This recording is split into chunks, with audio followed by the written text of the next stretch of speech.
ప్రియమైన ప్రజలారా, ఈరోజు రాష్ట్ర వ్యాప్తంగా వ్యవసాయ కార్మిక సంఘం ఆధ్వర్యంలో వీబీజీ రామ్జీ అనే చట్టాన్ని రద్దు చేయాలని, మహాత్మా గాంధీ జాతీయ గ్రామీణ ఉపాధి హామీ చట్టాన్ని యథావిధిగా కొనసాగించాలని చెప్పి కోరుతూ కలెక్టర్ కార్యాలయంలో దరఖాస్తులు ఇవ్వడం, ధర్నా చేయడం అనేది జరుగుతున్నది.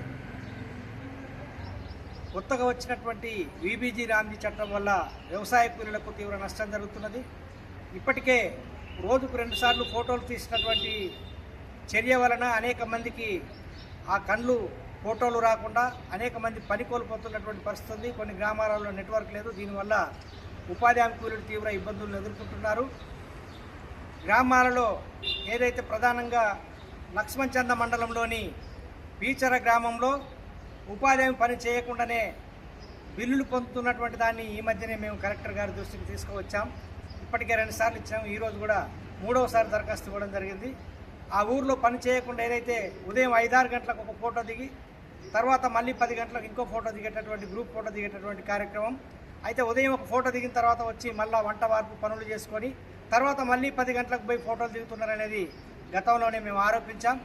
దీనికి ప్రత్యక్ష సాక్షిగా నిన్న ఒక మంగళ షాప్ నడుపుతున్నటువంటి ఒక వ్యక్తి ఉపాధి హామీ పనికి పోయి ఫోటో దిగొచ్చి మళ్ళీ యథావిధిగా మంగళ షాప్ నడుపుకుంటున్నటువంటి దాన్ని అక్కడ ఉన్నటువంటి ప్రజలు ఫోటో తీసి కలెక్టర్ గారి దృష్టికి తీసుకువచ్చినట్టు కూడా తెలిసింది.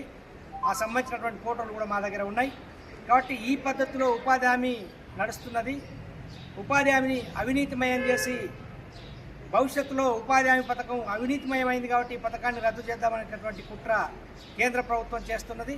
కాబట్టి కొత్తగా వచ్చిన కలెక్టర్ గారు ప్రజా సమస్యలపై బాగా స్పందిస్తున్నారు. ఇది సంతోషకరం. వెంటనే పీసర గ్రామానికి సంబంధించినటువంటి ఉపాధి హామీ పని విచారణ జరిపి అక్కడ కొలతలు నిర్వహించి ఇప్పటిదాకా ఎంతమంది పనిచేస్తారు, ఎంత పని జరిగిందని చెప్పి చూడాల్సినటువంటి అవసరం ఉందని చెప్పి మేము ప్రభుత్వానికి డిమాండ్ చేస్తున్నాం. వెంటనే విచారణ జరపాలని, అక్కడ ఉన్నటువంటి ఫీల్డ్ అసిస్టెంట్ వెంటనే విధుల నుంచి తొలగించాలని చెప్పి కోరుతున్నాం. ఏదైతే దేశంలో ఉపాధి హామీ పథకము మహాత్మా గాంధీ జాతీయ గ్రామీణ ఉపాధి హామీ పథకం అయితే గతంలో 90% నిధులు కేంద్ర ప్రభుత్వం ఇస్తే 10% నిధులు రాష్ట్ర ప్రభుత్వం ఇచ్చేది.